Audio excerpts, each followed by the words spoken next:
Coucou tout le monde, on se retrouve pour une nouvelle vidéo. Donc je vais faire le tag les 10 choses que vous ne savez pas sur moi. Donc je vais commencer. En fait j'ai eu 2 césariennes. Ça fait super mal, mais en fait j'ai le bassin trop étroit. Donc mes bébés ne sont pas passés. Donc 2 césariennes. Il me reste une chance. Vu que c'est 3 césariennes, voire 4 si c'est bien fait, mais ce sera pas pour tout de suite. Donc voilà. Ensuite, deuxième. Mon homme et moi avons 16 ans d'écart. Donc en fait, on s'en fout du regard des gens. On est bien, on forme une belle famille recomposée. Il m'apporte l'équilibre, la sérénité. Il a 16 ans de plus que moi, mais franchement c'est top. Je l'aime et voilà. Ensuite, troisièmement, j'ai des tocs et je suis très maniaque.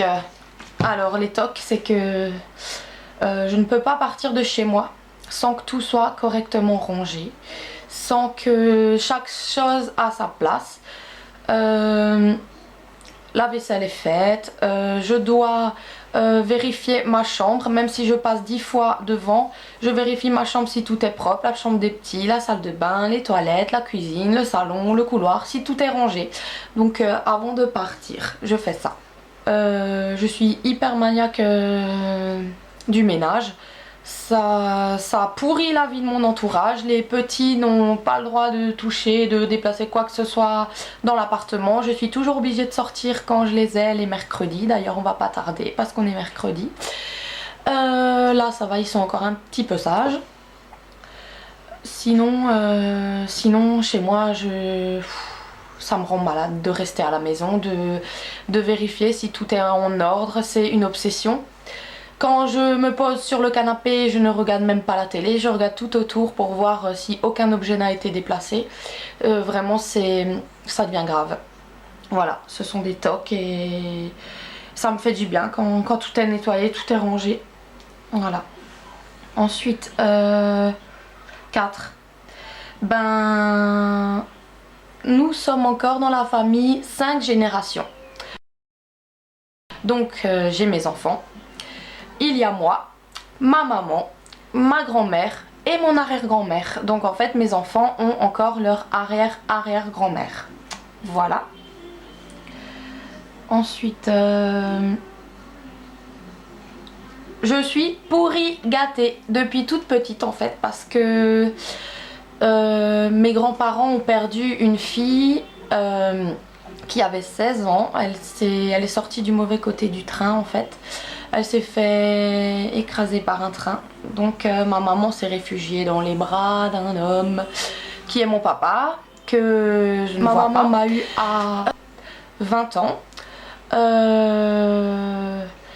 Et mes grands-parents, vu qu'ils avaient perdu leur fille, ils m'ont pris et ça leur a donné de nouveau de la joie. Et voilà, ça a arrangé tout le monde. Donc c'est mes grands-parents qui m'ont élevée. Donc j'ai été tout le temps la chouchoute, je le cache pas. D'ailleurs ma maman et mon papy m'ont offert ce joli petit bijou que je vais vous montrer en photo. Donc je salue au passage tous les rageux, les rageuses, les grosses jalouses, elles se reconnaîtront. Je vous fais un petit bisou au passage quand même. Voilà. Ah non, pardon, c'était celle-ci. Parce que les gens, ils la voient comme wouh, la méga bagnole. Alors que c'est celle-là, quoi. Donc, ensuite, 6. Je dors encore avec mon doudou. Ne prenez pas peur parce qu'il a quand même 26 ans. Donc voilà, c'est mon petit doudou. Je fais encore dodo avec lui. Il est tout déchiré, tout, mais il était beau quand je l'ai reçu. Et là, à force de...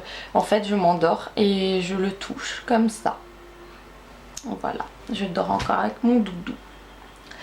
Ensuite, 7. Je ne bois pas d'alcool. Donc j'ai déjà goûté, j'ai déjà frimer au collège. Mais en fait, je déteste ça. Donc en fait, ouais, je ne bois aucun alcool. Rien du tout passe. Voilà, rien. Ensuite, 8. J'ai arrêté de fumer, ça fait 5 mois maintenant. J'ai encore des fois envie, mais je me réfugie dans le maquillage, dans toutes mes passions, la coiffure, et ça me fait tout de suite oublier la cigarette. C'était dur au début, mais là franchement ça va. Et depuis que j'ai arrêté de fumer, bon c'était dur au début, mais j'arrive plus à catalyser les choses en fait, à réfléchir plus posément, sans stress, plus rien, ça me stresse plus. On dirait que j'arrive mieux à réfléchir en fait, voilà. Quand il y a quelque chose qui m'énerve bien sûr. 9. Alors je me mets en jupe courte que depuis 2 ans à peu près. Donc je me découvre on va dire que depuis 2 ans, parce qu'en fait au collège j'étais tout le temps musclée, j'ai toujours fait de la natation, beaucoup de sport, j'étais première dans ma classe, j'étais même dans la catégorie des garçons parce que je battais tout le temps toutes les filles. Donc quand j'avais sport au collège, on me mettait tout le temps chez les garçons. Donc en fait j'étais super musclée. À la piscine, tout le monde m'appelait rugbyman parce que j'ai les épaules carrées, j'ai un dos large et j'avais des cuisses musclées. Donc j'étais tout le temps complexée. Tout le monde disait ouais, t'es pas une fille, t'es un garçon. Et en fait, j'ai eu un déclic il y a 2 ans. C'est que j'en ai rien à foutre des gens en fait. Et que maintenant, si j'ai envie de me mettre en jupe cet été ou les étés, bah maintenant je me mettrai en jupe. Peu importe si on va me traiter de pute ou quoi que ce soit, parce que les gens ils sont complètement cons. Dès que tu te mets en jupe, et ben ils te traitent de tous les noms, alors que voilà, c'est joli, c'est féminin. Et moi je suis pour la féminité. Je trouve que les femmes sont toutes jolies, formes ou pas. Il faut se mettre en valeur.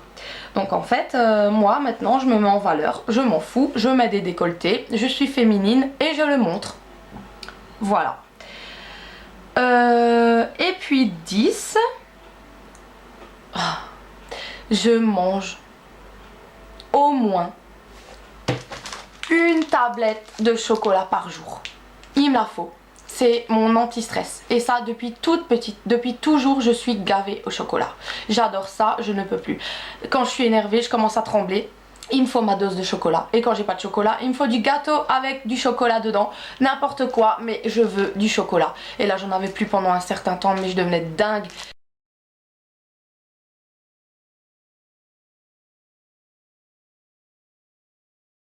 Et j'en ai racheté. Et je me fais franchement minimum une tablette de chocolat par jour.